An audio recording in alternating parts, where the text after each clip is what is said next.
Hello বন্ধুরা, Mita's Bengali রেসিপিতে সবাইকে স্বাগত জানাই। আজকের আমার রেসিপি লাল শাক দিয়ে মাছের মাথার চচ্চড়ি করে দেখাবো।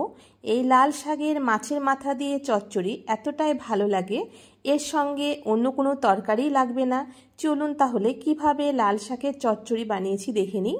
এখানে এক আটি লাল শাক একটু বড় করে কেটে নিয়েছি, আর এখানে দুটো মিডিয়াম সাইজের আলু ডুমো করে কেটে নিয়েছি, আর কিছু মিষ্টি কুমড়োটাকেও ডুমো করে কেটে নিয়েছি। এরপর রান্না শুরু করব। আর এখানে দুটো মাছের মাথা নিয়েছি। প্রথমে মাছের মাথাতে পরিমাণ মতো লবণ ও হলুদ গুঁড়ো মাখিয়ে নেব।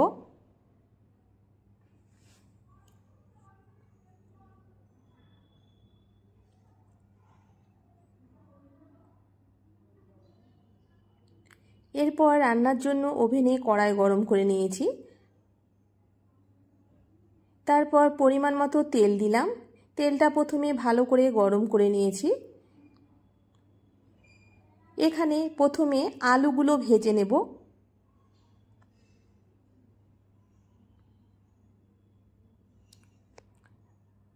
আলু দেবার পর গ্যাসের ফ্লেমটা মিডিয়াম টু লোয়ে করে দিয়েছি। এই মিডিয়াম টু লোয়ে হিটে যদি আলুটা ভেজে নেওয়া যায় তাহলে আলুটা অনেকটাই সেদ্ধ হয়ে যাবে।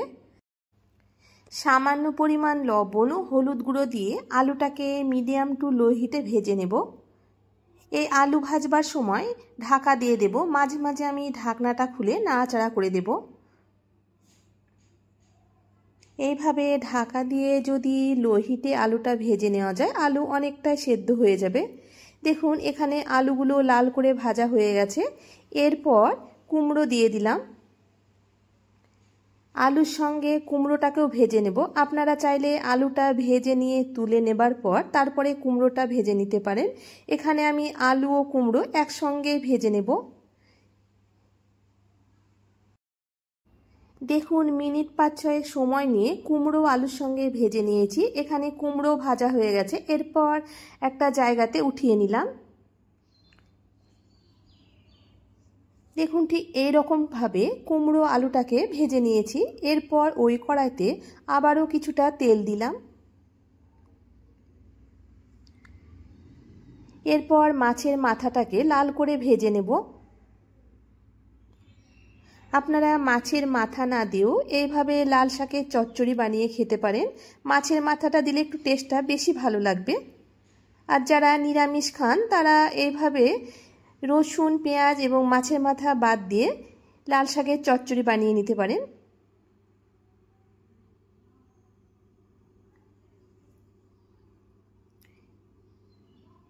দেখুন মাছের মাথাও ভালো করে ভাজা হয়ে গেছে। এরপর মাছগুলো তুলে নিলাম। এরপর ওই তেলে ফোড়নে 3টে শুকনো লঙ্কা দিলাম। এখানে লঙ্কাগুলো 2 টুকরো করে দিলাম।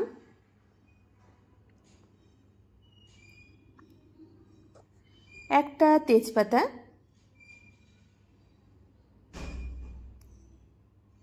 হাফ চামচ পাঁচফোড়ন দিলাম।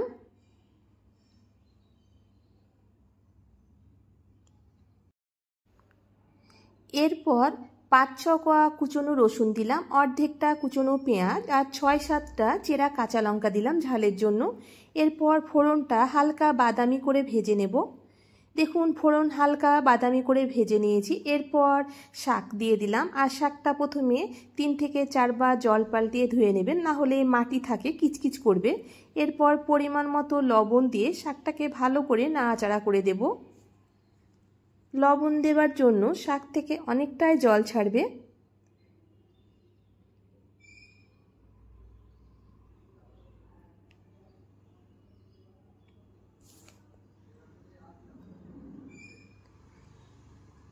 এরপর ভেজে রাখা কুমড়ো আলু দিলাম।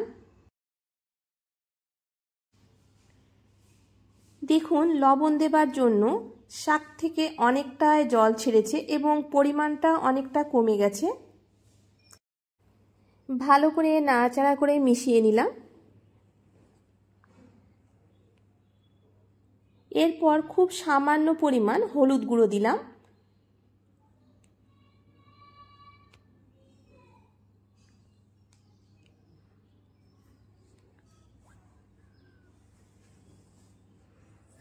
হলুদ গুঁড়ো দেবার পর আবারও নাড়াচাড়া করে মিশিয়ে নিচ্ছি। আপনারা যারা লাল শাক খেতে পছন্দ করেন না তারা এইভাবে একবার চচ্চড়ি বানিয়ে খেয়ে দেখুন, খুব ভালো লাগবে। এরপর ভেজে রাখা মাছের মাথাগুলো দিলাম।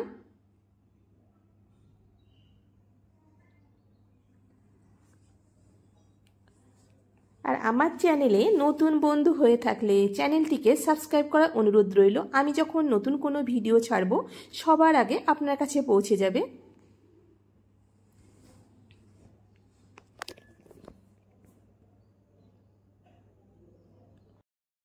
এখানে খুব সামান্য পরিমাণ জল দিলাম। একটু জল দিলে এখানে আলু ও কুমড়োটা খুব ভালোভাবে সেদ্ধ হবে। বেশি জল দেবেন না, শাক থেকে যে জল ছাড়বে। আর সামান্য জল দিলাম, তাতে খুব সুন্দরভাবে সমস্ত সবজি সেদ্ধ হয়ে যাবে। এরপর গ্যাসের ফ্লেমটা মিডিয়াম টু হাই রেখে ঢাকা দিয়ে রাখবো। দেখুন মিনিট 6-7 ঢাকা দিয়ে রেখেছিলাম। এরপর খুন্তি দিয়ে মাছের মাথাগুলো ভেঙে দেব।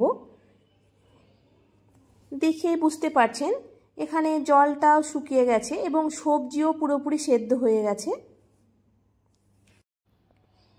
এরপর এখানে 1 চামচ চিনি দিলাম। চচ্চড়ি রান্নাতে একটু চিনি দেবেন, তাহলে টেস্টটা খুব ভালো লাগবে। আর যেহেতু মিষ্টি কুমড়ো আছে, চিনি দিলে খুব ভালো লাগে খেতে। আর সামান্য যে জলজলে ভাবটা আছে, কিছুক্ষণ ঢাকা দিয়ে লো হিটে দমে রাখলে সম্পূর্ণ শুকনো হয়ে গিয়ে চচ্চড়ি রান্না হয়ে যাবে। চিনি দেবার পর ভালো করে নাড়াচাড়া করে নিলাম। এরপর 1/2 চামচ গরম মশলা গুঁড়ো দিলাম, 1 চামচ ঘি দিলাম। ঘি আর গরম মশলা গুঁড়ো দেবার পর আবারও ভালো করে নাড়াচাড়া করে নিয়ে গ্যাসের ফ্লেমটা একদম লো হিটে করে 2 মিনিট স্ট্যান্ডিং টাইমে রেখে গ্যাসটা বন্ধ করে দিয়ে পরিবেশন করব লাল শাকের চচ্চড়ি। আপনারা এইভাবে একবার লাল শাক দিয়ে চচ্চড়ি বানিয়ে দেখুন, গরম ভাতে খেতে দুর্দান্ত লাগবে।